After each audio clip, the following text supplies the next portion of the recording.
Welcome to DiceSized and welcome back to Wish Hunter. This is me, your DM and friend, Robert Whitehead. And with me, as always, is my lovely table of friends and family here. We, of course, have George. Hey, it's G playing Parable, and I am excited to be here, but terrified of what's on the other side of that waterfall. You should be.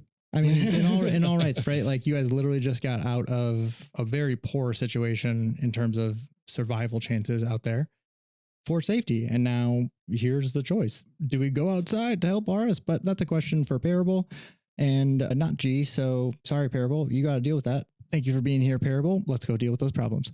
And of course, next up we have Maya. Hey, it's Maya. You can call me Maya. Zen is very much not looking forward to the moral conundrum that is moral conundruming. Conundruming, it is conundruming hard. It is.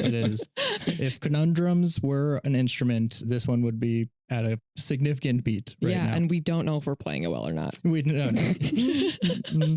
Conundrums, conundruming, instrumenting. Yeah, you can go ahead and cut that one. No. Conundrum. Instruments, instrumenting. Thank you. That's a good one. Instruments, instrumenting. You're so kind. And of course, next up we have Sav. Sav here. I will be playing Cassie today, and Cassie's feeling a little in over her head. Totally makes sense, but you tell me why. There's a lot to process for Cassie right now. Running into someone who looks so much like her mom. Very fair. Feeling like she's ended up somewhere where she has no answers to the many questions that lay ahead, but at the same time grateful to have new friends by her side to hopefully get through it together. Friends, officially? I mean, what is a friend? You guys have been through a lot together. We literally had a sleepover. And held pinkies. And held pinkies. One of my things. So much space has been held. One of my quick thorns, I should say this for the after show, but one of my thorns listening back to the episode is that you guys describe yourselves as holding hands to wake Zen. And I think, Parable, you say you drop your dagger. Yeah. And I'm just like, and so you stab it with your dagger, roll damage. It's fine. I think continuity is not continuity. The best thing about D&D is the multiverse. We just did both at once. Exactly. And two timelines were spun off, and who knows which one we are on now. God. The one where Parable has 3 arms. So that he can both hold my pinky, hold Zen's pinky, and hold his pen blade. Zen, will you quit it with the minor illusion stuff? You're really making me look odd.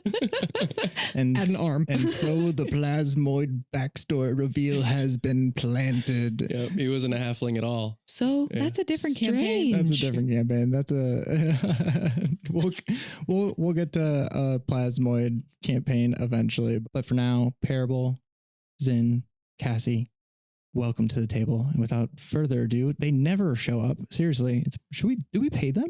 I hope not. Maybe. Further ado, you're fired. Not a lot of the next session. If they ever show up, we'll fire them. Your last check is here. You have to show up. We have a W-2 for you. Is that what that chair's been for this whole time? Please just answer your phone. It's not that hard. We are worried about you. You brought the empathy back and it just made me hurt. Oh. That's my job, to bring it low when you guys rise high. Speaking of, last time, what is that? Is this? To bring it low when you guys bring I it gotta high. bring you Speaking down. Anyways. Bring us down, Big Daddy. Anytime, Mama. Last time, our heroes found themselves at the base of the rainbow-misted Sibyllin Falls. Zin knew this place well as the natural domain known as Rainbow's Fate. Though she'd been here in her youth alongside her friends, the memories of that night were hazy and incomplete. It was Cassie that saw the rainbow mist was not only the edge of this natural domain, but also baby will-o-wisps that streamed in and out of the falls. As Cassie spoke of these dancing wisps, Zin remembered the way through the falls and urged her friends to join her in song. With 3 voices as one, our heroes sang out the necessary perfect triad chord and leapt through the oddly slowly falling waters. Due to the illusory aspects disguising the entrance, Volano and Lemillion both took some convincing.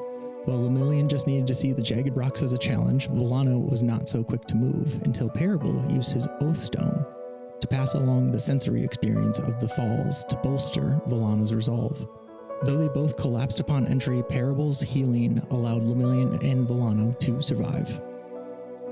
Finding safety from the wish stress that pervades the world outside, our heroes sought a short rest to recoup before exploring the extent of the caverns beyond. That short rest nearly became a long rest due to the entrancing effects of the domain. While Parable was able to rouse himself and Cassie was roused from her star song vision of the past by the crash of a falling crystal, the rest of the party refused to stir. After waking Zin despite an instinctual response of hellfire, Cassie spotted the same small green being that she'd seen in her vision, and Parable was able to pinpoint the creature and tricked him into falling under the rules of hospitality, which this leprechaun had been desperately trying to avoid. Introducing himself as Callum Scotty Lachlan, the leprechaun was forced by his Feywild nature to indulge in their requests and revealed one last secret: the presence of Star, a being who appeared as a patchwork of cosmos wrapped in a cloak. Though she seemed to be the spitting image of Soraya, Cassie's mother, when she appeared, Star said nothing of the matter and was quite concerned that Scotty had revealed her. When Scotty told Zin she'd always been one of his favorites, the regret was clear on his face. Zin tried to remember and discovered that Akuma had been holding back the full details of the memories that she had. In a flash, Zin recalled how her father, led by Arisvara, invaded and desecrated this place. Though Scotty offered his forgiveness, Zin was still shaken by the revelation and did her best to make up for it, telling Scotty all she could about Arisvara's presence in the valley. At this, Scotty asked Star to wish upon herself, to reveal Vara's location, and the party saw him humming and pacing just outside the falls. In a moment, Parable was at Scotty's throat and asked just how many times he'd done that before.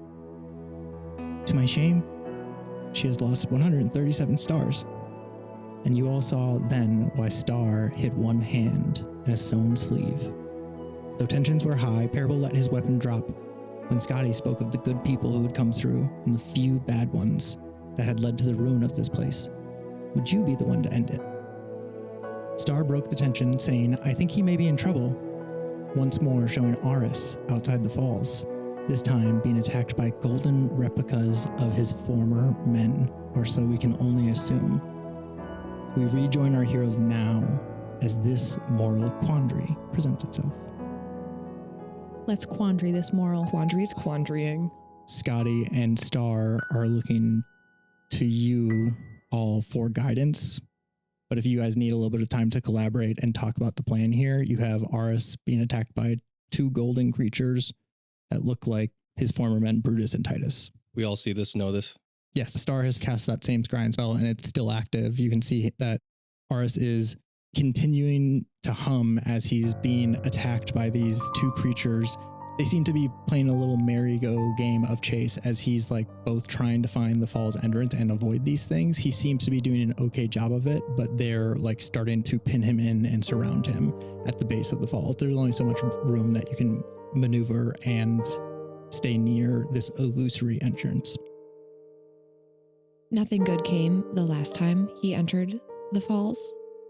Whether we help or fight him, I say that we do it outside. I agree. Let's not let him in again. Yeah, I can't Who's do that that to fighting Scotty. him? So, well, earlier when I saw him in the woods, he had two of I didn't know them very well growing up, but their names were Titus and Brutus.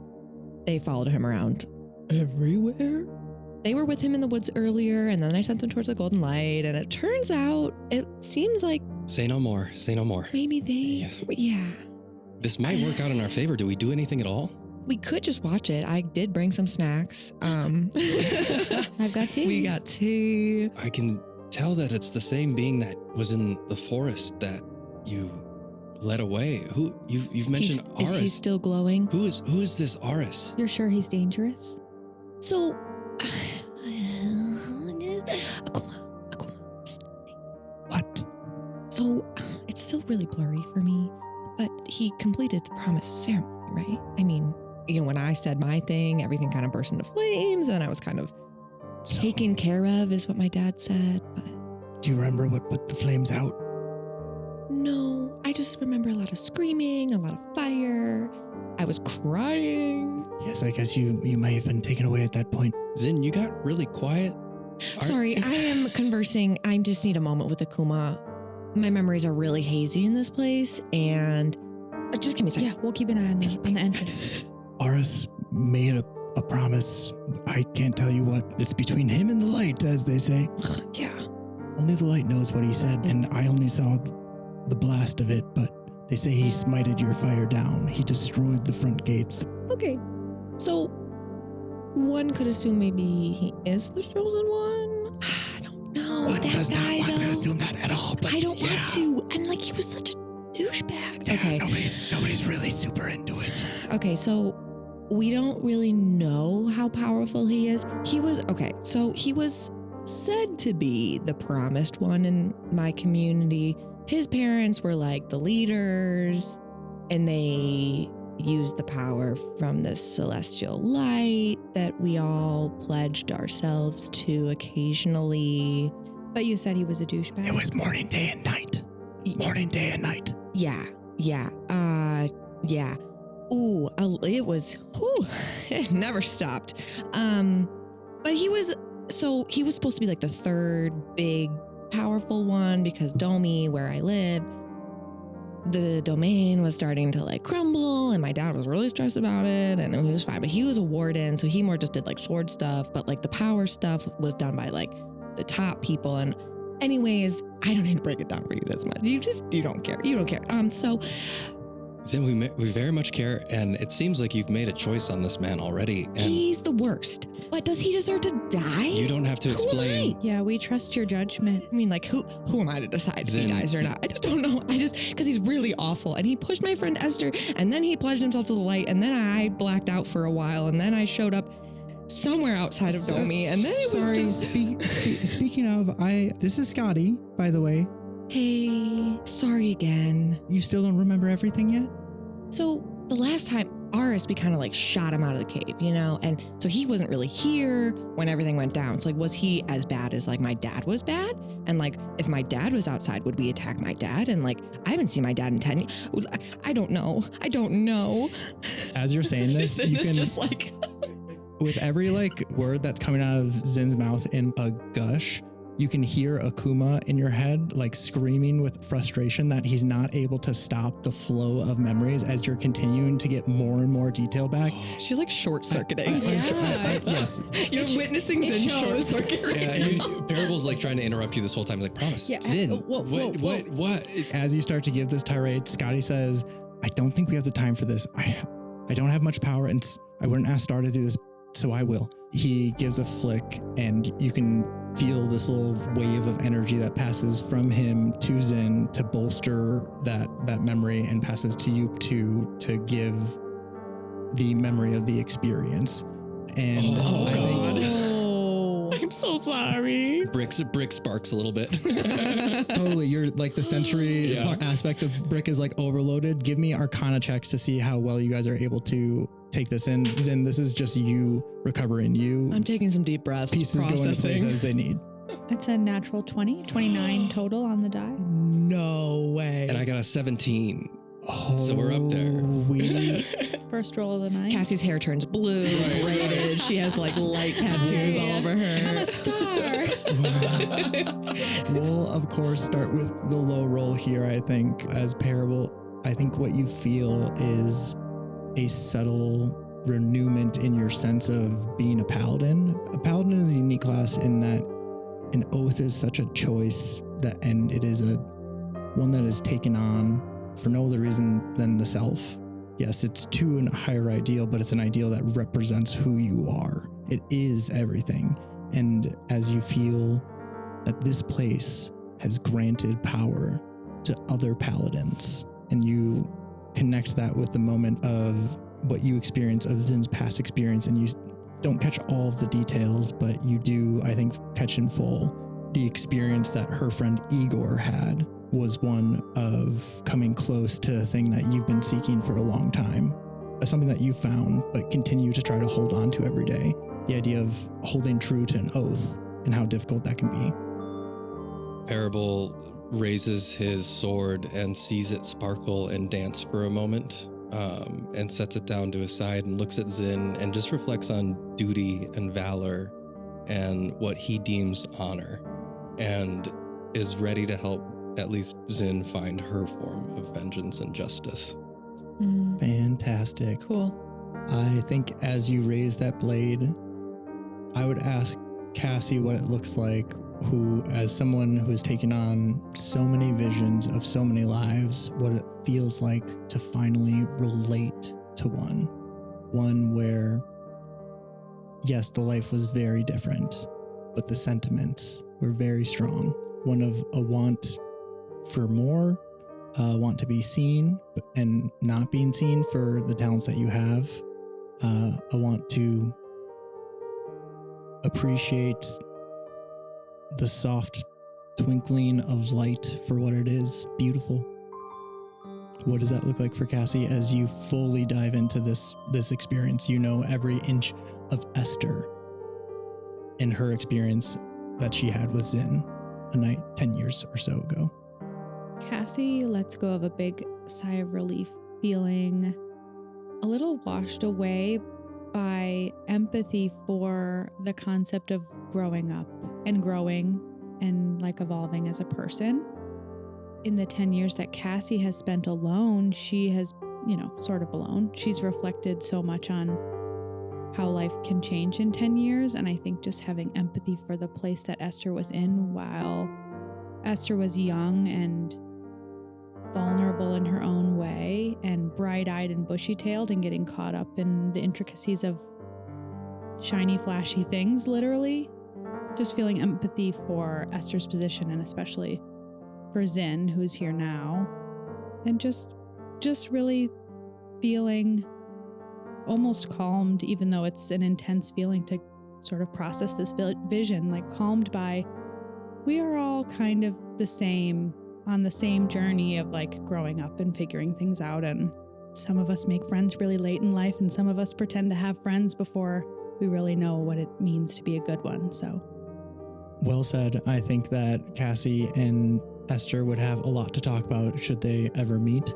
But for now, you just feel as if you truly know this person, and then that feeling goes and slips a little bit, and now you feel like you knew them. Also with that nat 20, I think you also get this like resonance of your star song that pings off the stars a little bit like a satellite, and you catch in your mind's eye the last time that a more adult looking Esther looked up at the stars. Ooh. Just snuck a quick look up at the sky. You can just feel that like she's still got a burning spark of that youth in her. Okay, awesome. So Cassie feels like somewhere in this plane of existence, yeah, Esther's spirit is still alive. Yes. Cool. In other words, you feel a kindred spirit with a currently lively, awesome, bright spot. She's going to hang on to that. Cool. I'm imagining this breeze pass through us ethereally with this phantom goings on behind us of, suddenly I'm standing within a spirit, same as you, almost as a joke, but your hair turning blue for a moment, and just the passings and the limbs shaping for a moment and really feeling and experiencing it, and then it passing by, and really just again like falling with my head down to Zin, in that kind of an empathy, driven way. Mm-hmm. What is it like for Zin, as this situation is obviously mirroring so many things? As you are being blasted with memory, you also have this present moment that reflects so many things about your relationship with your friends. Yeah, I think Zin is feeling like she's 15 again, all of a sudden. Like, okie dokie. At the same time, is trying to grapple with, like, I've been removed from this for 10 years. I am what I hoped to be, a different person now. And how would Zin now deal with it? I think the little 15-year-old in her is like, burn it all down, like get him back. Like this is, if they saw you this way, let's show them. I think what Akuma said really rings last session of, if I show you this, you'll be the one that wants destruction. And as you are all swept away by this feeling of union, I mean, what else is a thing to describe amongst young friends who have nothing else but each other, and a party of adventurers who also in this situation have nothing else but each other? As Scotty says, We don't have time for this. I've given what I think you need to defend us. As much as I want to get back at Aris for everything that he did and everything that he stands for, I also kind of want to talk to him. So I'm gonna have to do a couple rolls for ours. It's been just a little bit, not too long, because that was like a big moment that we role played quite a lot. But let's see how he's doing out there. come on, buddy. Oh, Jeez. Good. He is currently being grappled by both creatures. He was cornered, and it seems like they're doing that thing where, like a snake, the jaw kind of hinges. There hasn't been enough space for it to truly yawn open as the maw that this thing will become. But the golden creatures seem apt to attack.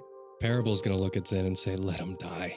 I He deserves it. Promise." I saw Zin. as much as I agree with you, I just, there's the light and then there's the fire, and can I end up in the middle for once in my life? Can I end up in the middle? Aren't you angry? Yeah, I'm angry. Of course I'm angry.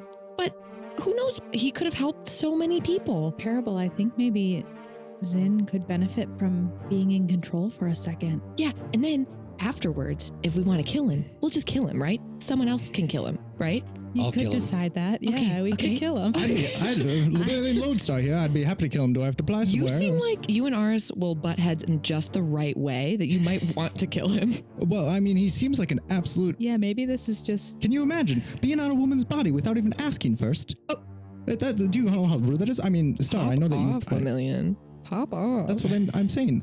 What Star had to do for us. Oh, God. Jeez. I'm Okay. really on your side here, Parable, by the way. Good chap speaking up to the man. Shitty little green fellow. I think I need to talk to him. What did you say to me? I think I'm gonna actually lean to Cass in a sensational want to be there for Zin, almost despite herself. Yeah. I'm gonna lean to Cass and say real quietly, "Remember what happened when you shot that golden thing with your radiant light? I couldn't forget if I tried. Maybe we tipped the scales against Aris." I like the way you think. And I'm trying to say this without Zin hearing. Damn, give me a stealth check here, and that'll be opposed to Zin's insight or perception. Nat 20. +5. She's earning it. Parable was apparently loud. He's got a 9. Hey, Cassie, I was just wondering. Akuma's like, they're gonna fucking kill him. Good man, way to think around the sides. But I will say, and I gotta roll an insight check. I'll roll a couple of them here. Yeah. Good plan. I love it. Lemillion says, and then What? about blasting the radiant light at the golden things. They'll probably love it. Wow, it really echoes in here. Sorry, Cass. And then I think Guys. Volano chimes in and says, "When I was trapped in the gem, I wasn't necessarily asleep. I wasn't really wanting to talk about it before, but I saw things." Did you take a form similar to those glowing guys out there?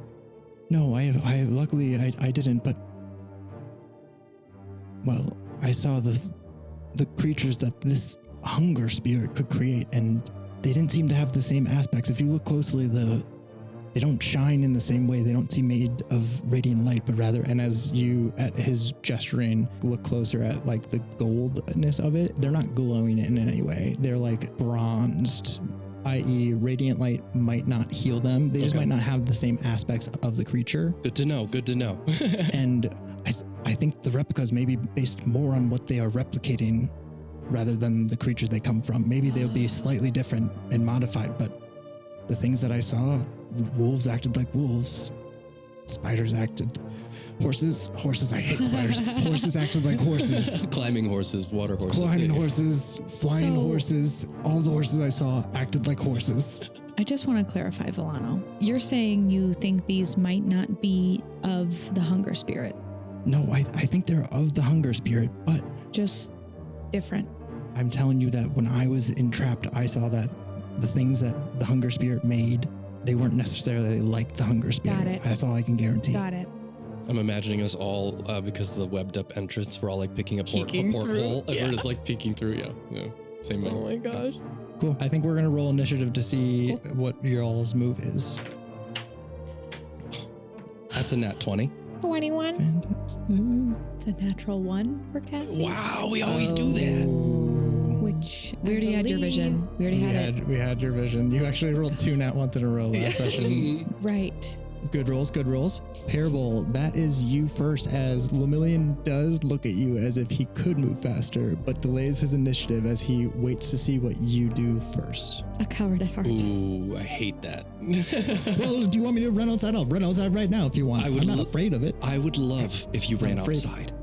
Oh, I'm doing it already. Star, don't say it. Parable steps forward and, Zin, are you sure you want to do something for this? I mean, I'm not saying we don't have to hurt him in the process. I'm just saying let's just maybe Permission not fully. granted. Okay. Let me describe what you guys have as a situation. You have a waterfall entrance that is mostly webbed up. I don't think Papaya would be able to web up as large of a waterfall entrance as this is. So what he's given you really is just more bolstered runway to get through the waterfall. So I'll give you guys advantage on an acrobatics check to get out. As you guys prepare to move, Gata yells out, "I'll extend the domain memory effect." Well, I guess I shouldn't tell you that. I'm doing something. You jump out and you'll remember everything. Yeah, I lost everything last time I left here, so. Yeah, that's my bad. Sorry about that, Zin. Yeah, no, you know what? Under the circumstances, I don't blame you. Scotty, I'm liking you less and less. No, we like Scotty. I'd ruined this guy's life. I'd say it wasn't my fault, but it's the Feywild's fault. No, it's my fault. I'm the Feywild, so It's my fault, Scotty. Okay, well, anyways, Just say it. Lay it on me. As this happens, Parable, you are urged to move first. Awesome. I am going to look through the webbing and I'm actually going to turn back to Zin. I'm going to say, Zin, it takes everything in me not to go off after this guy, but I'm going to follow you and I'm going to cast guidance on Zin first. Oh, thanks, bud. I'm going to need it. Parable is going to use Divine Sense. He's going to cross his legs where he's at, and he's going to close his eyes to see Aris better. Interesting. Okay, cool. Yeah, I think I sit with Papaya and cross my legs and prepare to strike at anything that comes near me, kind of almost Jedi, just closing the eyes to see the glowing forces better. Awesome. Give me a insight or arcana check with advantage here. On an insight would be 18. The spark of celestial that would exist in a humanoid, one of being pact bound, is present within Aris. You can see he basically looks like a warlock in your eyes, or a paladin, or anyone who draws their power. You can see that connection. However, there are 2 colored lights that look subtly different from one another. One glows like a more pure white, and one is that golden glowing hunger that you have seen before. And the pure white light is slowly being eaten by the golden hungry light that is within his aura. And you can see that the situation may not be as it seems. With that check, I will allow you. God, I really thought this was going to get y'all. Things outside might not be all they appear. Okay. That is your turn. I think Zin, next up, if you want to roll insight, that would be your action. Do I have room to say anything? Yeah, absolutely. Yeah. Parable closes his eyes, sends his senses through the web after turning to Zin, and he turns outside, sees the glows, and kind of squints with his brow, with his eyes closed, as he sees these 2 pattern lights swirling within this person he's yet to meet. But he pulls from the memories of being Igor for a moment and just feels that off. And he says, Zin, I don't think Aris escaped unscathed from the hunger. You think he's been touched? It might be worse than that. Think he's been consumed? I don't think that's the same man. Okay, can it be just known that I did want to save him? Yeah, let's kill him. Okay, so... Okay, are you sure? there's a piece of me that's positive. Is it Igor? I think it's Igor. Okay. I think he wants you to know you're allowed to do this. You deserve to stand up for yourself. I can't tell where it's coming from, but I know it's true. We both have an oath to something. And it's not just vengeance, it's being there for the people that deserve the justice. For justice. For justice. And Zin takes her arms and just like puts her little fists together. And she is gonna, we're at the edge of I'm like looking out through the webbing. She's gonna shoot a firebolt at the three of them. Oh, because they're all kind of like together, right? In like the same. Firebolt is a single target spell, unfortunately not AoE, but Well, then she's gonna hit Aris. I would say Aris actually, now that you're looking at the situation, he's given himself 3/4 cover by being blocked by the two grappling monsters.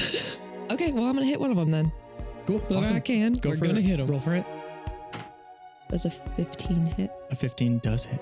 As you hit Titus, who's grappling Aris just enough to give him cover.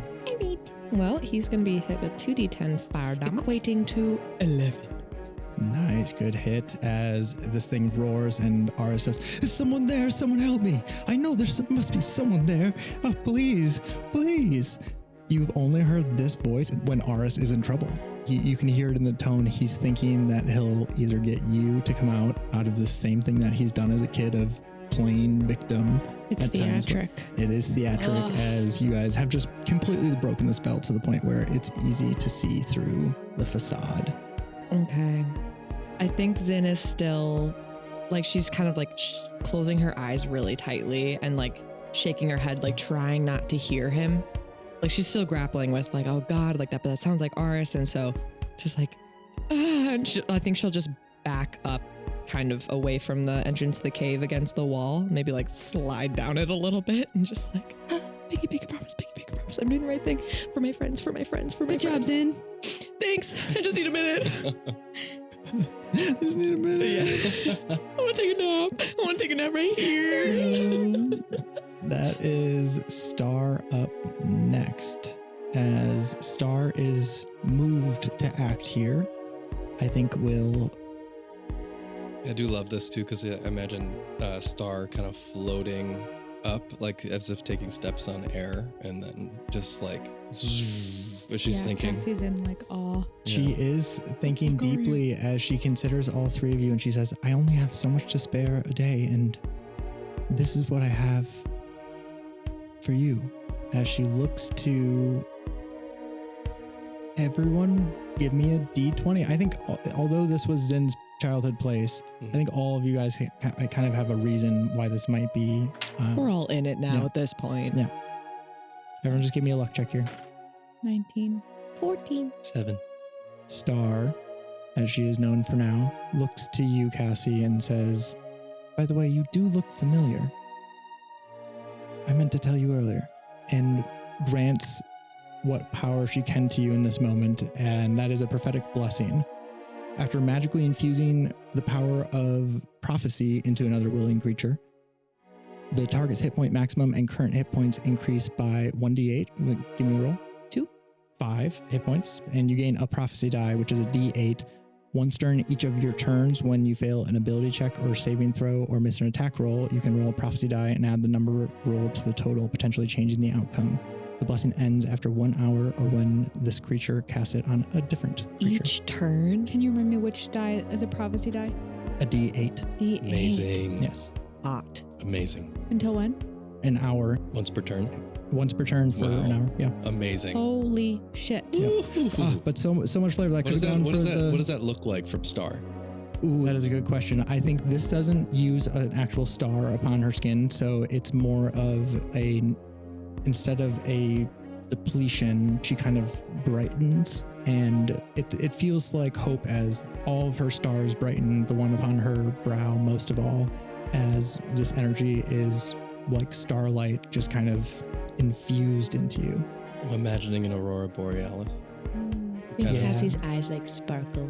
Yeah, there's some sparkle, and Cassie, you know when something is so profound that you can't help but chuckle. Cassie gives like a I was going to say you look familiar, but then I thought there was no way you were who I thought you could be. So thank you. Well, I don't even know who I am quite yet. So Me either. I was like almost quite literally, not actually yesterday, but almost born yesterday. It's been pretty recent. I've been around very long. That was beautiful. What did you do? Oh, I just made the stars sing. I love that tune.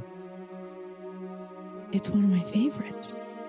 It should lead you, I think, along whatever path you need to take today. It should lead you wherever you need to go today. I don't know where that is. I wish. Oh, Shivers. she shuts her mouth and like will probably not talk for a while so that she can be sure that she's not continuing the sentence of I wish. She's misspoken, and as an entity that she is not allowed to do that and has shut up. I understand. Thank you so much. She nods emphatically. As Hood lowers a little bit and she just drifts to the corner.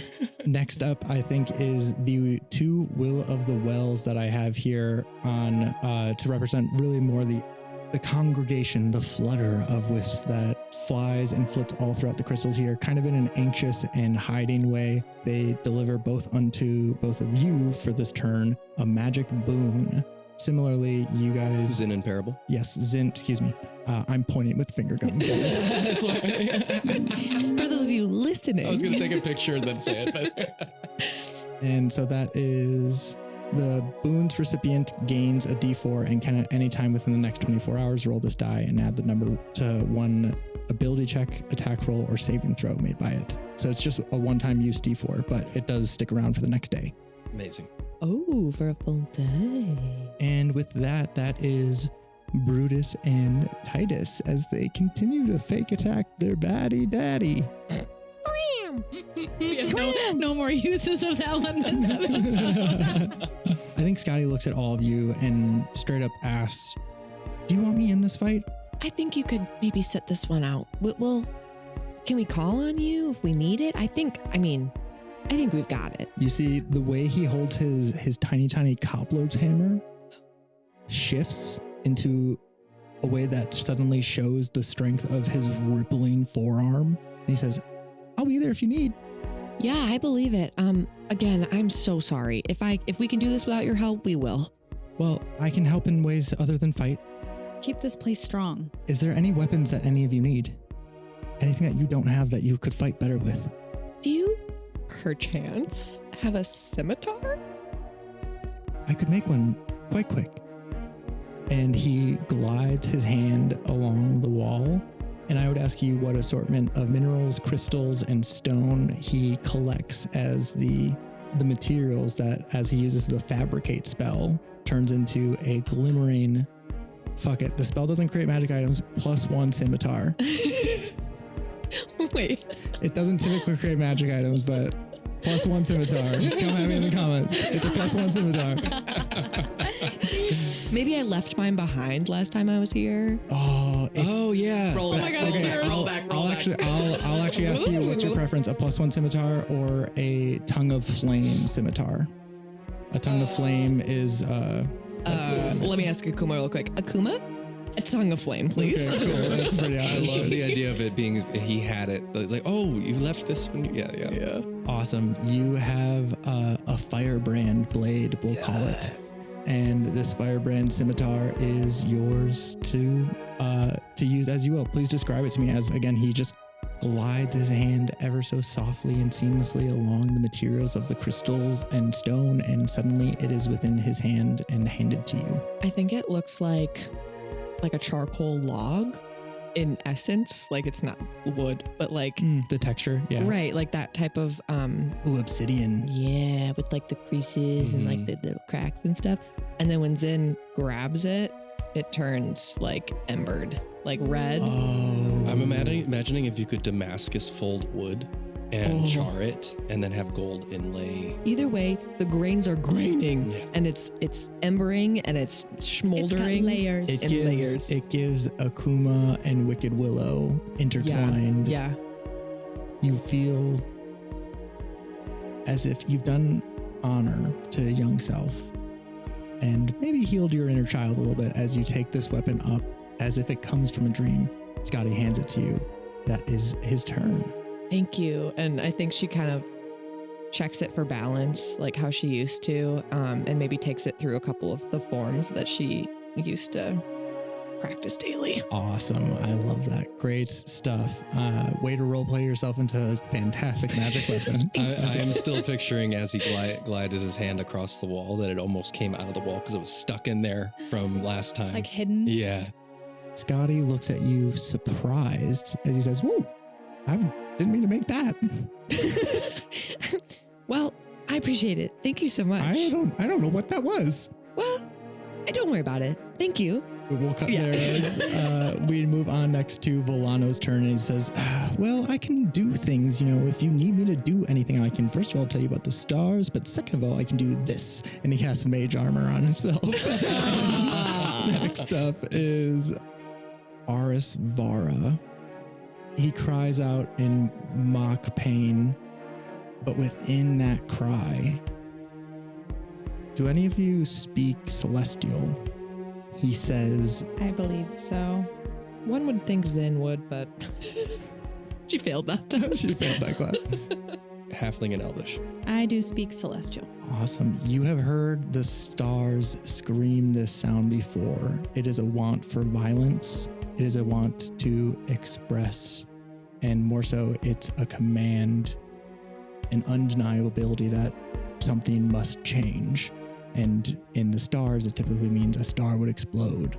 But as you hear it in this scream from a tiny man, it's just a call to battle.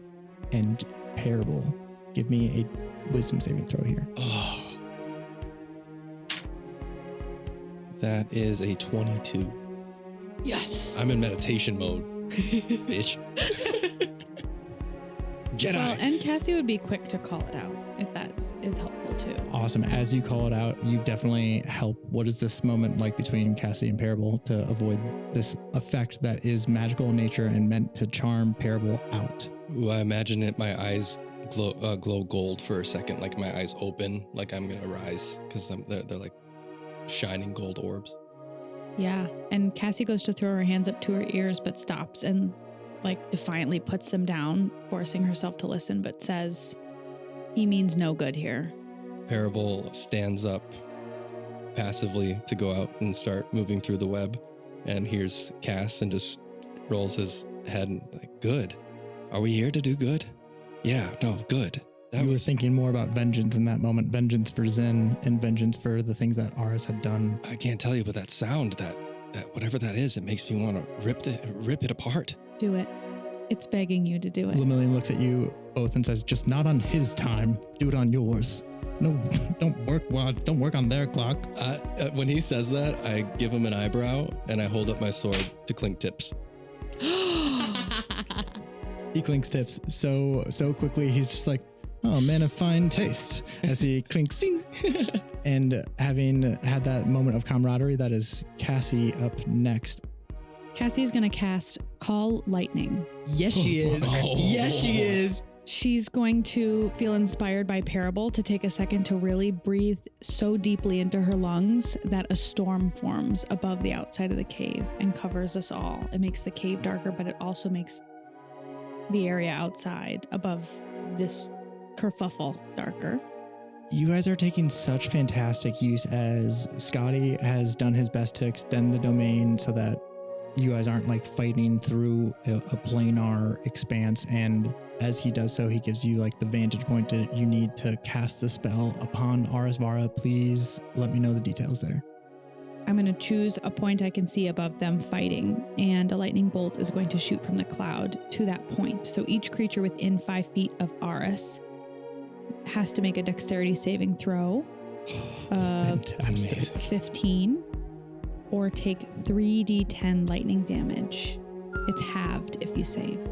Yes. I love a half What- damage if you save. Okay, a lightning Shit bolt. on either way. A lightning bolt striking in front of a waterfall, surrounded by wisps and water and a rainbow end. That's They're like, is anyone home? We're like, no one's home. Is anyone home? No one's home. We're like shooting stuff out of this cave. No, we're actually not here. Crap. We're not available. Web. Water. Come again next time. Very anime. I'm imagining the lightning striking like way down river up the waterfall. Then you get this like drone shot. crackling up. Yeah, and it like coming down the waterfall Getting with its feet. Yeah. Fantastic. You roll that damage, but both of our hunger spawn, as we've come to see them, Titus and Brutus, have saved. So they, I think, for flavor, amplify the lightning damage as Aris rolls a 2. They're great And conductors. we'll take full damage. 17 damage. Nice stuff. Wow. But then the two Titus and Brutus take half that. Yes. Yeah, they both take 8. Nice. Good stuff, y'all. That is back up to Lemillion, and he says, so what will it be? Are we taking it to him, or should I could throw a dagger at him from here? I have an idea. Is this web springy? And I pull the web. You know what, Lemillion? Go grab the biggest crystal you can find. It's a crystal. A battering ram. And I open up one of the holes in the web just big enough with Papaya's help, and I wanna. Okay, Cassie and I like grab Yeah, hole on can we, each like- side, so we like open a hole. And I wanna make a makeshift front of the cave slingshot, and have Lemillion load and launch, or prepare to launch if he can, all in one turn. I will let Papaya with his actions to basically set up this scenario and support it as Lemillion is kind of looking around aimlessly for a way to help in the scenario and says, I could throw a dagger. And then you give him this perfect thing in front of him, like, just do the fucking work yourself, man. And he drops his dagger to his side and sheathes it, and then he pulls back on the webbing and aims a chunk of crystal that you also, or Papaya actually with delicate. A little further back. Oh, okay. A little further. Further. Well, we'll see. Aim up, a little up. Little left, little left. With a 19, you guys do a well enough job to support Lemillion, and I'll call this. Let me close the web right after the crystal goes through. I think we should load Lemillion up next. Yeah, that's what Can you ride it? I tried not to say that. That was really good. I was imagining him riding it like a horse. Like A water horse. Dapple wouldn't forgive us. That is 7 damage to. He could live. He could live. He aims for the same one that Zin hit with the firebolt, and next up is Parable. Ooh, Lemillion, brilliant, great shot. And I'm gonna turn and I see a gap between us and Aris, right? On the other side of this waterfall Correct. with a drop. Yeah, if you guys actually wanted to make melee with him, make melee. I wanna make melee with him. Make some melee. Lemillion looks at you as you ponder this. Lemillion looks at you and says, "It looks like if we'd want to make melee with them, we'd have to make an acrobatics check to get over there." I'm Make imagining a video melee. game narrated by Lemillion, Yeah. and it's not that bad. Lemillion, make melee is a beautiful way to kill someone. Make melee we shall. That is the situation that you have to an acrobatics check to jump ahead.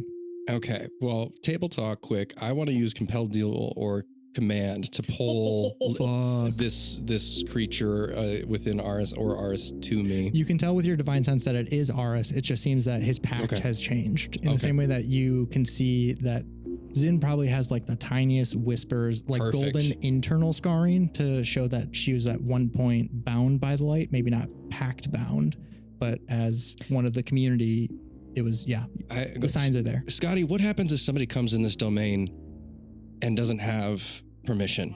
Oh, well, it hurts quite badly. Close the domain a little bit for me. Well, you won't be able to cast any spells I could do it right after you cast one last spell, but then you won't be able to interact with them from a range. What do you think, team? No comment. You want to comment so bad. Scotty, hold that, and whenever we ask you for it, get ready. If you want to go out too, I was also thinking about going out. I'm going to cast Compelled Duel right from where I'm at. I'm going to look through the web and look at Aris dead in his eyes and see his groveling, stupid attempt at pretending to be struggling and say, "Fight me, you coward." And I want to cast Compelled Duel, which is a wisdom save of 14. You try to compel a creature into a duel. One creature that you see within range makes a wisdom saving throw. On a failed save, the target has disadvantage on attack rolls against creatures other than you, and it can't willingly move to a space that is more than 30 feet away from you. The spell ends if you make an attack roll against a creature other than the target. If you cast a spell on an enemy other than the target, read that twice. If an ally of yours damages a target, or you end your turn more than 30 feet away from the target. Awesome. I'm going to hold my sword aloft and I'm going to say, Oathbreaker. As you utter this command at the very first word, his eyes snap towards you as he chooses to fail. And he says, thank you for the invitation. And the golden hunger spawn on top of him are consumed into him. And he stands, dusts himself off. And he says, just couldn't remember how to get in. Thank you for that. And he will walk so slowly towards the entrance as it is not his turn. Zin, that is you next. Can I say close the domain, Scotty? Close it, Scotty. You can say it. Yeah. Yeah, I think on whatever my bonus action is, or I'm going to turn to Scotty and I'm going to say, close it. And he will try to, as quickly as he can, as Scotty says, I'll do my best, but I'm not as young as I used to be. And he raises a hand to magically alter the domain's entry. And next up is Zen. I was afraid you'd say that. Oh my God. Zen, seeing what's happening, is like, oh no. History is repeating itself and I am very scared. She's gonna... As the stream of wisps that were hiding at the very base of the falls take the opportunity to stream all within and past you, it's as if you could see a rainbow unfurling at your feet as your friend Igor wishes for one, and you can think of the moment that the domain's entry was let down for just a moment, but Scotty got distracted. It was such a good slide. It was such a good slide. But I think also in that moment you recall that you weren't the only person at play, and like all of the unlearning that you had to do, not everything was your fault. There were a lot of factors at play. And as you go to move, I think you would just do so with a little bit more confidence in mind that you are doing right on the behalf of this domain. Yeah, and I think Zin is bolstered by the I'm not going to let that happen again, and I have control this time, and I'm going to do it differently. And she will step up, look Aris in the eyeballs as he's walking towards the domain, and just say like, you're not welcome here. Just like this, like sassy as she can and like strong, just like, but you're not welcome here. You feel like it. That's what it looks like, but what it really looks like is your eyes flare, your horns burn shadow, and stuff just smolder. And she's gonna hex him. Yeah, and I think her hand is up and like a stop. Don't touch me there. It's my private domain. Zin, you're glowing again. You go, girl. I'm like, I'm like patting my arms. Like, why does this happen all the time? And I just placed a curse on you. Sorry. Fantastic. You don't roll anything. Fantastic. Yeah. Oh, I get to choose an ability when you cast the spell. Please give me an ability that he will have disadvantage for. You have disadvantage on wisdom saves. It seems like even though he has an invitation in now, he'll still have to make an acrobatics check to get in. Oh, yeah, I'm gonna do dex saves. Cool. That's the situation that you see in front of you as he's like literally approaching to make a very strongly manly jump across the chasm. Cool. Yeah. Good luck. Let's see. But has he met Lemillion? Yeah. But has The manliest man of them all. Flex your pecs again, Lemillion. Come on, show them what we're up against. Or Scotty. Scotty, hide. Please hide.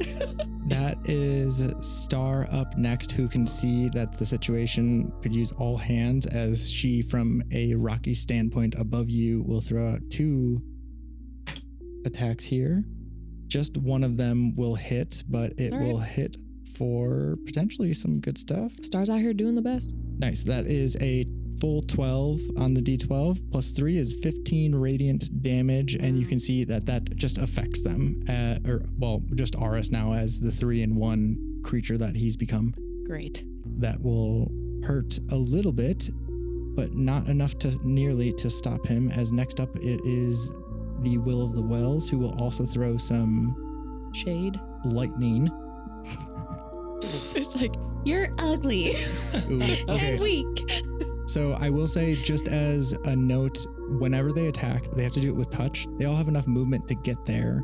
The question is whether they would get back. And I think being the creature that he is, I'm just going to give them a luck check to see if they get back from these attacks. Sick. So, but that is 2 attacks going at him with some lightning as 2 wisps shoot out like little defense, like X-Wing fighters as Little nano drones. Yeah, you go down to the minute size and you see one of them hits true by just enough as the first one is swatted out of the air. I'm going to say a miss means they don't come back.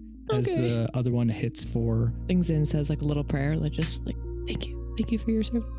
The other one will hit for 9 damage. Nice.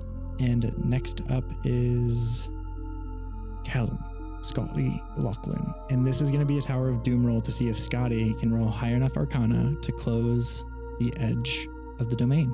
He's got a +1 here, and he needs, I'm going to say, I mean, this is a difficult task, but he does it all the time. We're going to set it at a 15. Okay. +1. And if he misses this, Aris comes in. That is a 10 on the die. He is not able to close the domain quite yet. We were waffling on him, you know. We couldn't make up our minds. Oof. He will use his 1 a day gift of luck as he says, like I said, not as young as I used to be. And you see suddenly the illusion that he holds on himself to be forever the spry and young leprechaun is dispelled, and suddenly you see the wear and tear that the years have actually done to this, if anything, grizzled leprechaun. That is a 19 on the die with +1 is a dirty 20 as the domain drops in front, and it is Volano's turn up next as he is suddenly safe and he says, well, I'm ready to jump out there if you need me. I'm all made armored up. As he like kind of twinkles like as if he's put glitter all over himself. That'd be one way to make yourself useful. Or I could stay in here. It seems like the problems may be done. The goal is we stay in here, they stay out there. So if there's anything that can keep them out there or us in here safer, you do your thing. And he will Heal somebody?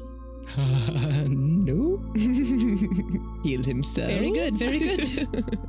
Does Parable feel the compelled dual connection just end? Or do I feel like he's still trying to claw at the domain and hurting himself on the outside?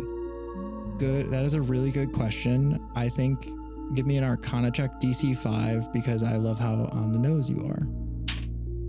That's a nat 20. Fantastic. It has not ended, although the boundary might be down. The effect that Scotty did earlier to extend the domain, he seems to be slow on the uptake of that. So although it will slow Aris and probably hurt him a lot, the effect of the spell would be ceased if the planar boundary had fully been reinstalled, but Scotty's has to do it piece by piece, which is first the actual magical boundary, secondly the domain itself that says this is the domain. And so he's done one, dropped down the defenses, and they're not unbreakable, especially given the fact that this thing has received an invitation. So that is Volano as he says, well, the thing will never see me from up here, and he'll cast Levitate on himself as he'll float up to the tippity top of the cavern. Great. We could use that vantage later, I guess. Good job, Volano. Next up is Aris Vara the Endless as he comes to call himself, and you can hear him in Star Song, Celestial screaming his new name as he is drunk on power. Could you tell us what it looks like for the domain to shift and close slightly in front of us? Ooh, interesting. It's like watching the warping of space as if a hallway is getting longer, but you get that perspective from the trees as they distance themselves and come close for a moment as the domain adjusts itself, and you can see color kind of receding from the world and back to the domain. And that's what actually gives you that final key, is that you can see the shimmering rainbow barrier, but the color of the outside world is just a bit too vibrant as it's receding back into the domain. And with that, we prepare for Aris's turn. As Aris moves, he goes from a slow walk to a sudden sprint, and inhuman leap. As he jumps from the edge of the chasm, he will be making this acrobatics check to get across. With disadvantage. Ah, bitch. So he doesn't get to use that nat 20 that I just rolled? No, he does not unless he does it again. How about a 24? Oh, what? Fine. That is as he leaps, his dreadful self really becomes apparent as up close you can see that he is given much more of himself than just a pact, as you can see like golden scarring around his eyes that continues to ebb out and solidify around his body as he says, "Thank you for the invitation," as he jumps through and will smite down on Parable. Oh. This is going to be tough. This is going to be 3 attacks as he lands right at Parable. I imagine like a bridge of spider webbing that veers up to the ceiling. So you and Aris are fighting at this terrible diagonal footing as he has jumped through the falls and will take some damage due to the barrier that I should not forget. That'll be 25 damage to Aris as Okay, Scotty. you see the prismatic barrier of the domain meets his skin and it kind of dissolves and starts to slough off as his skeleton is revealed, and it's like part crystal on his side of his face, and he says, "You think that would hurt? Oh, everything's felt good since I've given myself to that thing. Well, I'll use its power for whatever I damn well please." I knew it, Oathbreaker. Get him, Parable. I just made a new oath to something that could give me the power I've always been chosen for. So you broke your old one. Well, I wouldn't put it that. He starts attacking you. A battle of wits. It got real gruff. That is a natural 20 on one of those attacks, which he will smite on. What's your AC? 16. Okay, so 2 hits, 1 crit out of 3, and give me a Constitution saving throw. Con save will be a 15. Meets it, beats it. I can tell by your face means it. Meets it, fuck y'all. Yes. As he strikes down, his blade is so threatening as to give you unstable footing on the edge of the spiderweb, and with his 3rd attack goes to shove you with the smite as this massive blast of radiant-like light, but again, it's this corrupted necrotic nature that is akin within it as he strikes down with this smite and tries to push you into the chasm, but is unable to do so. That will still be some crazy damage here. I like to think that one thing, as a reaction, I'm going to have my Oathstone switch to defend and fly in front of me. And the emblem has 3 charges. When you or a creature you see within 30 feet of you suffers a critical hit while you're wearing the armor or wielding the shield that bears I'd have to bear the emblem. So it'd be up to you if I could keep that. So it was never my intention that you would have to switch through those abilities. I think it actually allows a reaction within the use of it, right? Yeah, I imagine Brick like speeds by my head for a second and I grab him and I do like a little backflip with Igor in my spirit and avoid some of the damage that comes down, turning your critical hit into a normal hit. Awesome. Fantastic. That was the defend aspect of your Oathstone.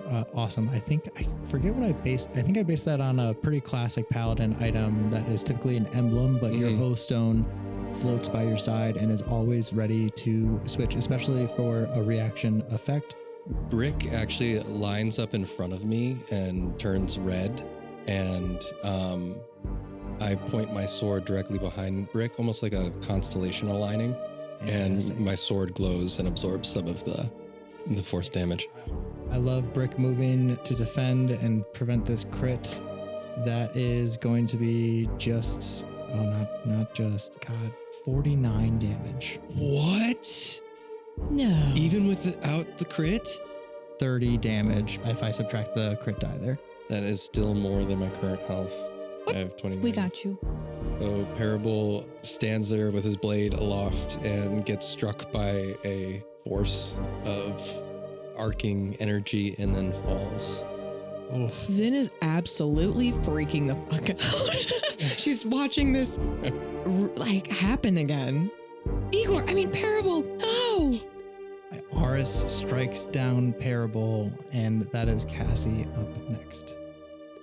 Okay, I am going to, before my action, use my bonus action, Healing Word, on Parable.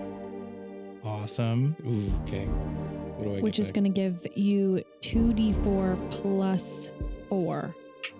11 hit points back. Okay. Do I experience death in this moment? It's more of a flash of anything. It is a flash of breaking your oath, as just what is in front of you is essentially an anti-paladin. An oath breaker, whatever you experience in that moment, would have convinced you that whatever Aris is, he is an oath breaker at the very least. I like to think that the force, like if you had a side shot, hit a ghost of myself out of me, and I like saw the situation from a person's point of view, and it was just so obvious that this was the epitome of what Parable hates in this world, and he shoots back into himself as he falls to one knee and looks up at this grotesque just stain on the oath that he's taken to save the people of this world affected by wishing and being wish-bound. As Parable comes back to Cassie, what does it look like with your healing word, and what is your healing word? I wonder if this is the first time that Cassie has used Healing Word on someone that's not herself. Ah, interesting. In this instance, I think Healing Word comes in the shape of Cassie casting it on herself and hoping it gets to Parable. So Cassie closes her eyes real tight, gets all warm and irritated, pissed off at Aris, but then like just tries to really project that like star hot warmth towards Parable to heal him. Awesome. Fantastic. Maybe this magical effect occurs around you and you've just never noticed before, but you see a little patchwork of stars just as if brushed upon reality that heals him as he is once more standing with a word spoken to someone else this time. Like TV static, Yeah, cool. Wow. but for the soul. But for the soul, That's awesome. as you hear a echo of the star song that Cassie hears upon awaking. And next up, that is... That was just my bonus action. excuse me? For my action, I would like to cast Moonbeam. I'm gonna continue channeling, sort of reverse channeling the energy that created the storm from my Call Lightning spell in the last round to channel a silvery beam of pale light that shines down on Aris. How close is he to Parable? 5 feet. He is engaging in combat.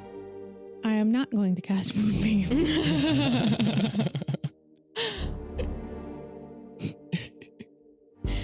Instead of casting Moonbeam, I am going to cast Guiding Bolt at Aris. Awesome. Fantastic. Give me a roll. Cool. Does a 21 hit? A 21 does hit. Okay. Nice. Skip the prophecy die. And he'll take 5d6 damage, totaling 19. Nice. Fantastic. Good stuff. I think all of that happens very quickly. Cassie her tolerance for Aris's bullshit has run out pretty quickly here, especially after, experiencing the memories, seeing Zin's reaction, and then seeing Parable get bopped. I'm pissed. What does it look like? Is that reflected in the energy of the strike? Is it any more violent than typically Cassie would send out a spell like this? I think similar to how I had intended to cast Moonbeam from the storm, the Guiding Bolt looks a lot like lightning from the storm cloud, and especially in that it is rageful and Awesome. Instantaneous. Fantastic. You can hear the brewing storm outside that still lingers from the Call Lightning, having changed the atmosphere itself. Cassie strikes and you can feel the same kind of sizzle upon the air as if a strike of lightning has just struck. Great stuff. That is next up, Lemillion Lodestar. Finally, this thing has come to where I can engage it in proper combat. On guard. Have that and that. Thank you for the saying the on guard side. And that. Neither will hit as He tried. he does his best. He's a grower, not a shower. He will take a bonus action to disengage, and he says, I didn't want to actually interrupt anything. It seems like you two are in quite a scuffle. And you're right back on your feet. You're totally fine. Good to go. Good to go, man. You got this. As he disengages, and Parable, that's you. Where am I? Oh, Cass, is that you singing? No, you're on your feet, man. You're good. Like brushes off his shoulders. Oh my gosh. I am going to look up, experience what just happened, and I'm gonna Misty Step and just disappear and reappear back behind my friends. Mechanically disengaging as well, just through a more mystical method. I think Zin's used Misty Step before, but Parable shows it off for the first time. Is Parable doing this consciously? Is this an intentful Misty Step? I think he feels the spectral sensation that he had just a moment ago of leaving his body and just sends that spirit 30 feet away and Fantastic. finds himself there. And more of a discovery of self in this moment. He's it's like falling but sideways. and the wizard fall had a point, you recall.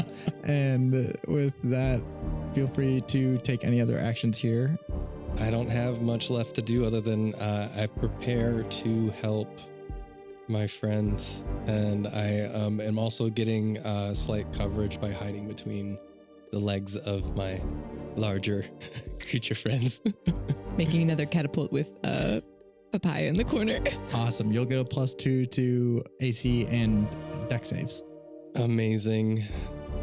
Yeah, and I am out of things to do, and I hide. Do you want to use your action to like truly hide? Because give me a stealth check if you want, because then that will give you advantage on any attacks going afterwards.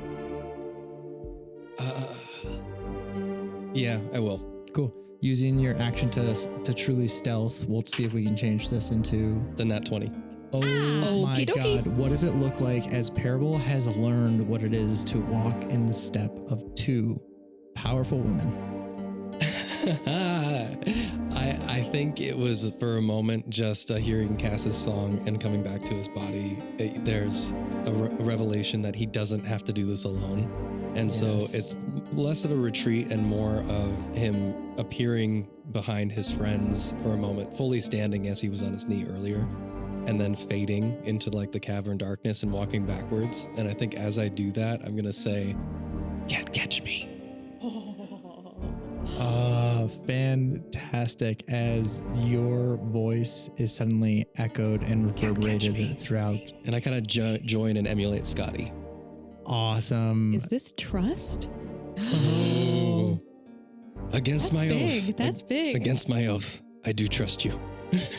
Yeah, the cool guy moment, walking back into the Cool, shadows, cool. connecting with his friends in the coolest way possible. Awesome. As Parable appears behind you, Cassie and Zin, it is your turn. Okie dokie. As Zin is watching this unfold, she is receding into herself. Yeah. Was real confident there for a second, was like, "You're not allowed in here." And then he just came right through and smited her friend. And oh, dear God, what have I done? And I think Zin is going to like, this can't be happening again. It's happening again. It's happening again. It's happening again. I don't want to be here. I can't be here. I can't be here. And will cast invisibility on herself. Awesome. Love it. And she's gonna walk forward to Aris and touch him to Gaze of Two Minds. And I'm hoping, let me know if I can do this. So I'll be perceiving through this creature's senses until the end of my next turn. And as long as it's on the same plane of existence as me, I can use my bonus action later to maintain connection. While perceiving through the other creature's senses, you benefit from any special senses possessed by that creature, and you can cast spells as if you were in your space or the other creature's space. Interesting. And I'm hoping this is kind of a last-ditch Zen moment of wanting to understand, and is hoping that maybe she can connect with Aris that's still inside the creature. Cool. Okay. So it's up to you if you let me see through. My only question is actually the action economy here, because Gaze of Two Minds, is that just It's an action and going in. Oh, wait. And invisibility is... No, it's a bonus action. Yep, it's a bonus action. Wow. So you just vanish and then reappear in front of Aris? I stay vanished. Oh, you stay Yeah, because vanished. I'm not attacking him or... I think casting a spell also breaks invisibility. Oh, then I just won't be invisible. Okay. Cool. Awesome. This might be the worst decision ever. I'm literally walking up to like, E.T. But it's just like, she needs to understand, and she's just gonna walk up and like, I assume from behind him, and just kind of like place her hand on his shoulder. Walking up to Aris as he has it's just that space between a fight that Parable has just left, as you take the space of the distraction to try to cast the spell on him, because I think this will be a sleight of hand as he will try to avoid this. Little shimmy. It's just a 6 to beat. It's a 16. You Let do me successfully. Touch you. Oh, God. And then also see through your eyeball. Gaze of Two Mind also, I'm realizing, specifies a willing humanoid. So as you hit him, he is not necessarily willing. So I'm going to also make this one more check here. Oh my God. It's a natural 20. I think the flavor of that natural 20 is actually success, though. He lets you in, and what you see. Aris wins, maybe? Oh no, because he chose to take on this golden. Maybe he thinks he can manipulate you by letting you in. What you see is so grotesque that I think that before you can even enjoy maybe any sort of benefits of the spell, you at least get the visage of like an addict who has been so used to lying to themselves, but Aris's addiction though is power, and he's got such a raw supply of it that it's disgusting as you get a peek inside of what it's like to be him, and it is this self-hating, self-loathing, self-fulfilling prophecy, being his own chosen one as the one who is always promised more but never given it. And to run into a power that could grant him exactly what he's wanted all of his life, he is the chosen one. This was exactly meant for him. His destiny is upon him. You can see no matter what happens to him, his body could fall to crystals and he could lose all humanity. He would still believe that this is his destiny, as I think just the alien nature of that rejects you. Yeah. And you still have a bonus action if you want. Yeah, but I only have one pack slot left, so I can't really miss these step away. But I think Zen, like, seeing that would have a like, well, at least I'm glad that you're happy. Like, because she was feeling so guilty, she sent him towards this guilty light, like this golden light, and now she's like, well, The people-pleasing rings. at least he... No persuasion, no intimidation, just, I'm glad you're happy. I'm glad this worked out for you, I guess. And then I think she's just gonna like try to take the rest of her action to move away and just be like, yeah. There's no shred of good left in him. Hit him with all you got, guys. Hit him with all you got. I think Zin is now completely bolstered in the fact that she's just everything we've got, we can throw at him. She sifted through every possible scenario in her mind and is now like, okay, he is a bad guy. Cool. You can also trust your judgment. You know, like that's like, it's a moment where you can kind of heal a little bit that you've held space for this person so much. Okay. But you can be vengeful here. You can find the justice you're looking for. Yeah, and I think Zena's gonna like, Akuma, it's time for destruction, and is gonna try to recoil if you, As you just back up as much as I can. As you look to Akuma and say it's time for destruction, I'm going to tell you two things. One, if you just use your movement to get away, you'll take an opportunity attack. Yeah. And on top of that, Akuma answers your request for destruction as he says, "Can I do it? Yes. Not a small one." Big one. As big as you can. And I think we're going to unlock within Akuma a breath weapon attack that will recharge He's a wolf. on long rest as he's learning to use his flames as you direct him. And so you get a true cone of flame, and this will be a dexterity saving throw of, we'll say, your spellcasting DC. 14. And he has disadvantage because he's hexed. Oh, yeah. Ooh. That's a good point. And didn't need it, but rolled a 5 on the lower one. So let's hear how this goes for him. Do I roll for Akuma? Yeah. Oh, you'll give me breath weapon damage, which will be, we'll say 46 of damage. And having failed, he will take the full. 16. Nice. Nice. It hurts as more of his flesh is sloughed off, and it was a slight spoiler before as you see prismatic crystal that has revealed a skeleton that walks as just a solidified representation of the golden hunger and stands for all that it represents. And I think It's found a form. Zin as Akuma is like a big one.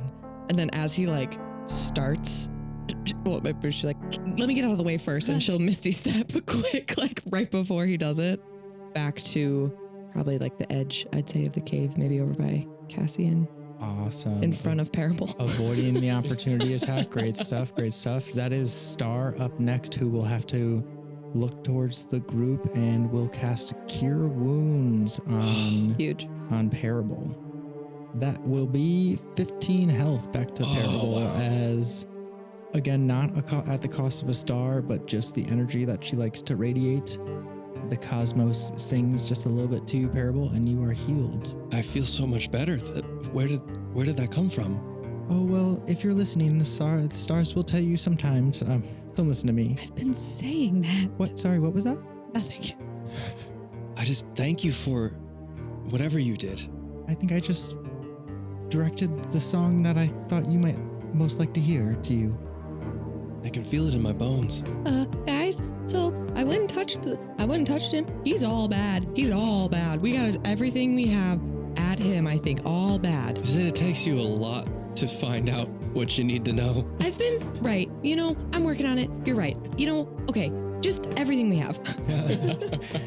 Cassie, don't forget about your D8, and you two don't forget about your, Oh, I your won't. D4. Okay, just checking. Awesome. And Parable gave me guidance.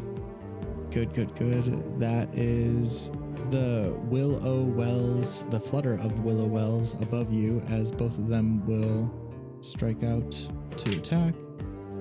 Oh, with the nat 1-on-1, that won't do it. Nothing's gonna do it here for them as both attacks miss. So that's just 2 wisps that go to die needlessly as this crystal prismatic skeleton continues to walk towards you. That is Titus and Brutus's turn next. As they Wait a remove second. themselves from Aris as the body shields he was using them as.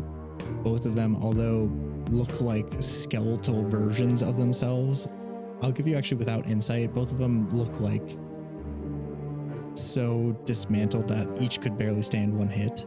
But he, for this reason, it seems, releases them, and both of them will go for just the one slam attack that they can do. On who? Who's currently standing in front of the group right now?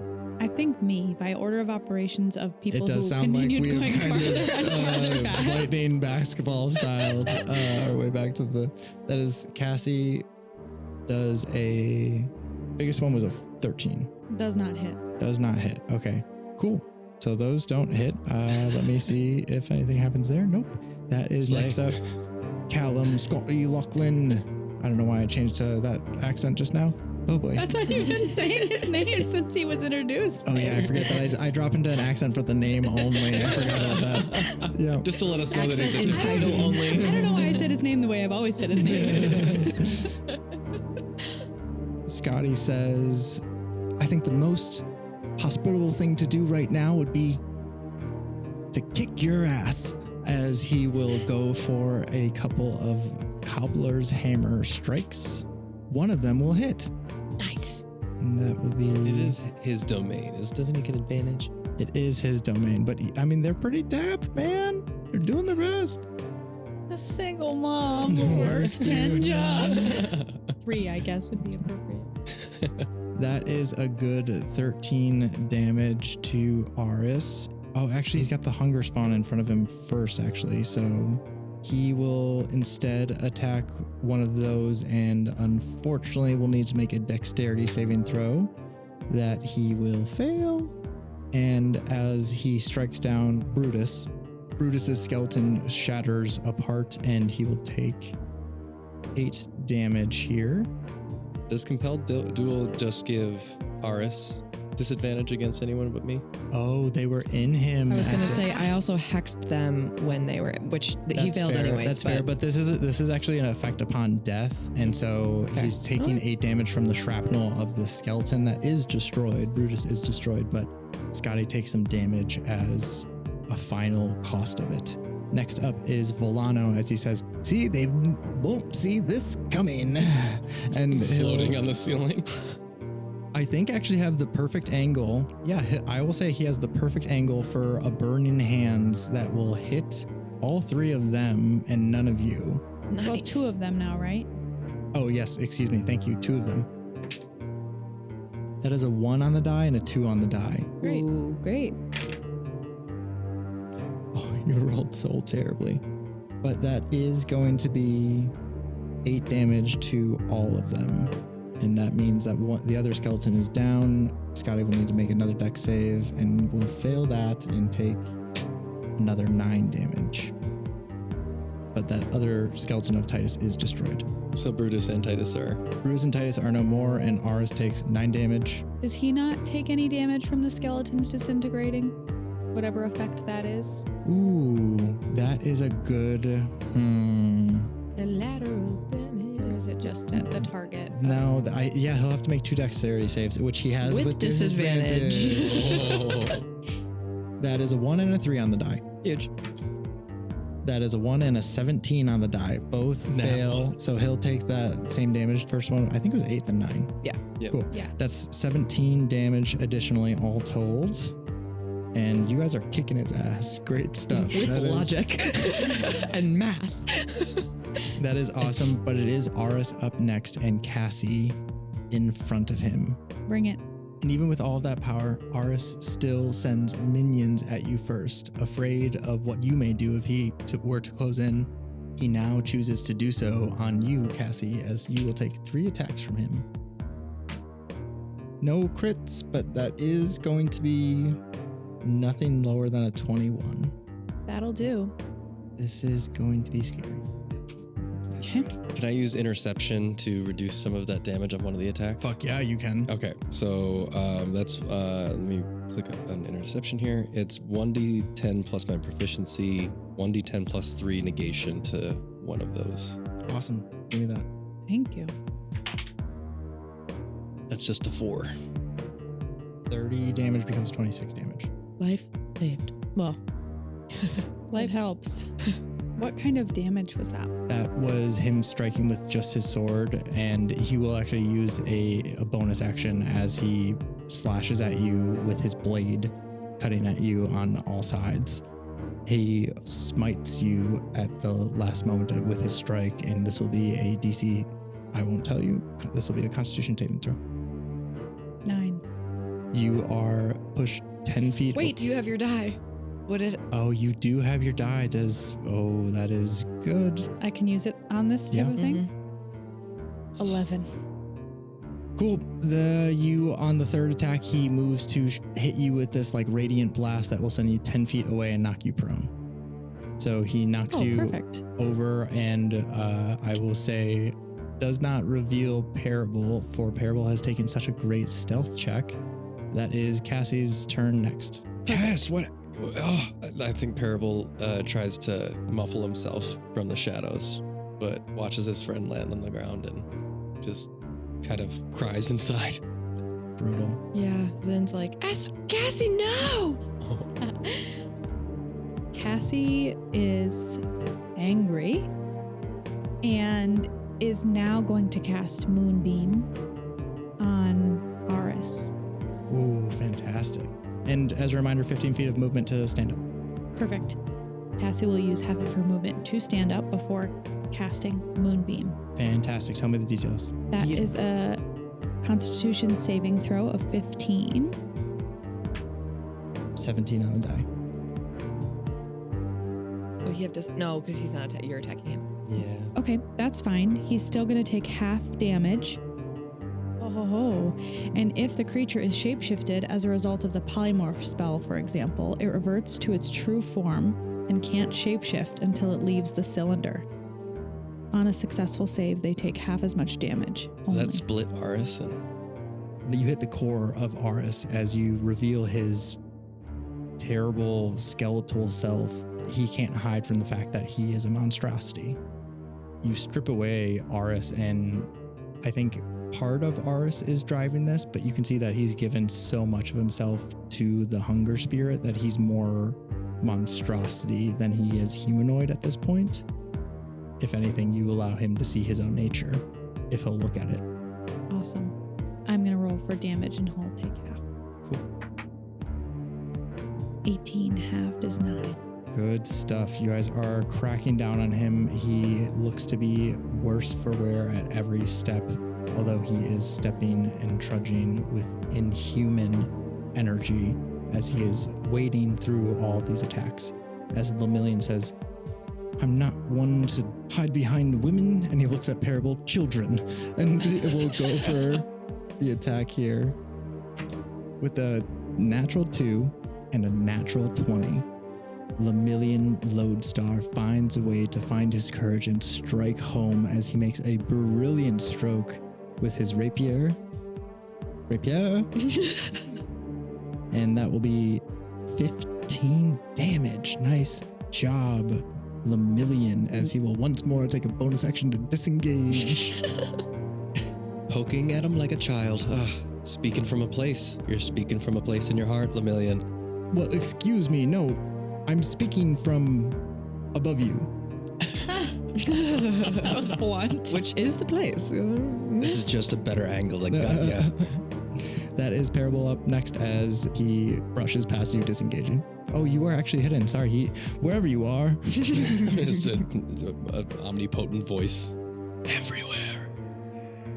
I do think that although speaking would typically spoil a hidden spot in most places, this cavern has the reverberating crystals and Parable's familiar with them. So it's not much of a guess to be able to skillfully speak your voice into the crystal and taunt Lemillion as you move to strike here, if that is your move. Yeah, I'm going to leap from the shadows and unsheath my pen blade all at once and swipe at this creature from above, hopefully, as I leap over, just staring at Lemillion as I do it, saying, height is no problem. Watch the moonbeam. I imagine Lemillion's Dodging the moonbeam. shocked face as I... It's a 5-foot radius, 40-foot cylinder. But if you angle it, I could just swipe with my sword thread. Through it. Do I have to? I think you could swipe cool. through or Oh, awesome. I throw. thought it was wider than 5 feet. 5-foot radius, 40-foot high cylinder. Awesome. It is truly like a So guiding it's a spotlight that strikes down. I thought it was 10 feet for some reason. I must have misheard you. Well, Excuse me a for that. 5-foot radius is a 10-foot diameter. Mhm. But she doesn't have to center it on him. She could have it Either way, moved to 5 doesn't matter. feet. Doesn't matter. Yeah, Yes. We're like, we're He's- going to win by geometry. He's on the edge of the Getting circle. down in the The details. circumference of the circle. So I'm circumference going of the back 10 moonbeam. years. Yes, Where's my so- 10-year flashback to math class? Thank you for the spell clarification. No dexterity save to avoid the spell. Nice. As you slice through the moonbeam, your blade glints. This is so cool. Like, Cassie lights him up, and then Parable comes out of the shadows to strike at him. That's a 22 to hit. Yes. That is more than enough to hit here. Roll that damage, Parable. Roll that damage. That's 10 damage, but I'm going to immediately use Divine Smite. Awesome. And I'm going to go ahead and roll that damage. The wisps gather around your blade. That's an additional 13 damage. Nice. So it's like I imagine like an aerial, I reappear. I come down back on my knee that I was earlier and slice the sword across, and a light follows my sword in a delay, like almost a Doppler effect. And it echoes like that throughout like a sonic boom throughout the cavern. And just kind of resonates, and I look upward and I say, how does that feel? He cannot reply. He is no more. Finish him. No way. Finish him. You finish have him. struck down what I will clarify as an avatar of the Golden Hunger Spirit.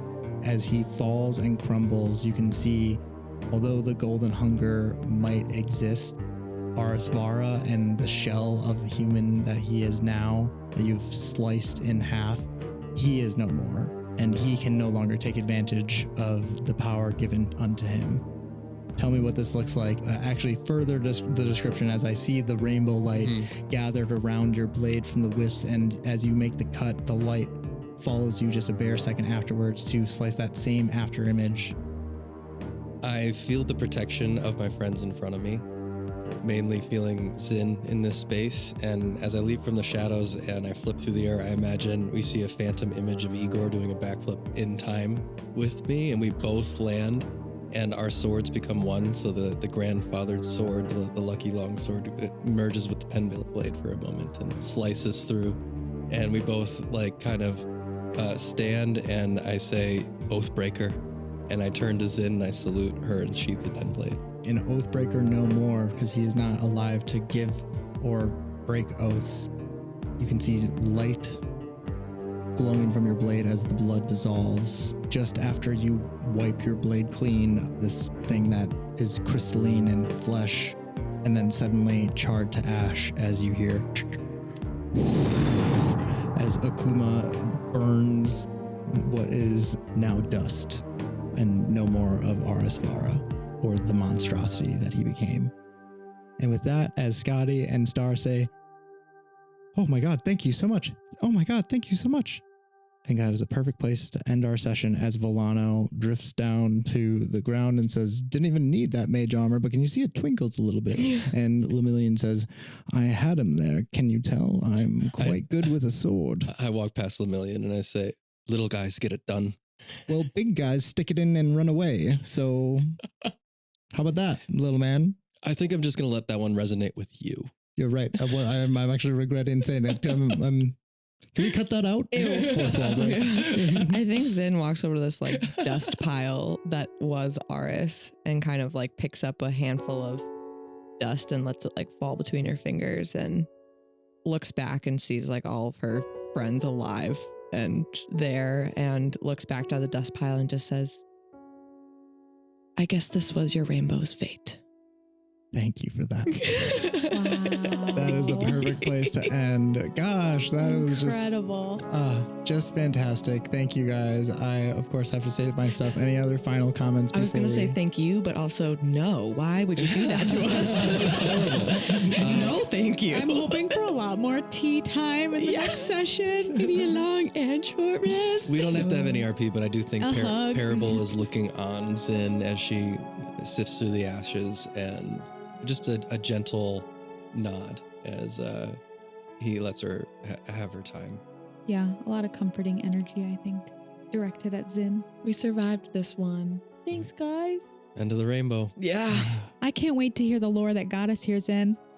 I promise. The lore. Anything you want to know. I'm an open book all of a sudden. I'd love to hear more about I'd love to hear more about this Igor fellow. He certainly seemed like an athletic You would one. love him. And- You'd Did you call me Esther at one point? you know, it was really confusing there between like what had happened and what was happening. It was kind of all a big jumble. Maybe but over tea tonight. yeah. You hear a whisper upon the wind. Aris's last ghostly words.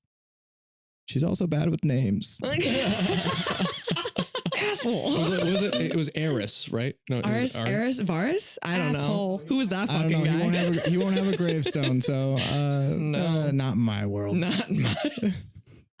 And with that, I gotta say my stuff here. Of course, I gotta talk about the most recent flashback one shot that we did to explore Zin's backstory, which of course you may have heard us refer to throughout the episode, where Igor, Esther, and Zin all have a night outside of the domain just a few months before Promise Day. They get to live out a night of their dreams, but things go awry, as you can tell from the main feed. Part 1 just dropped this week, and we will be dropping part 2 next Patreon exclusive. So if you aren't on the Patreon and you think it might be interesting to hear a little bit of the backstory that was kind of mentioned throughout Zin, Igor, and Esther's experience that night 10 or so years ago now, come join us on the Patreon. Again, that's patreon.com/DiceSized. Thanks, y'all. This has been a bite-sized dice roll twice told story told by yours truly, Rob Whitehead, and brought to life by my players G, Maya, and Sav. To post about the show, use hashtag DiceSized. That's DICESIZED. For more like this, follow us on Instagram and find us on Patreon. That's patreon.com/DiceSized. Dice-sized.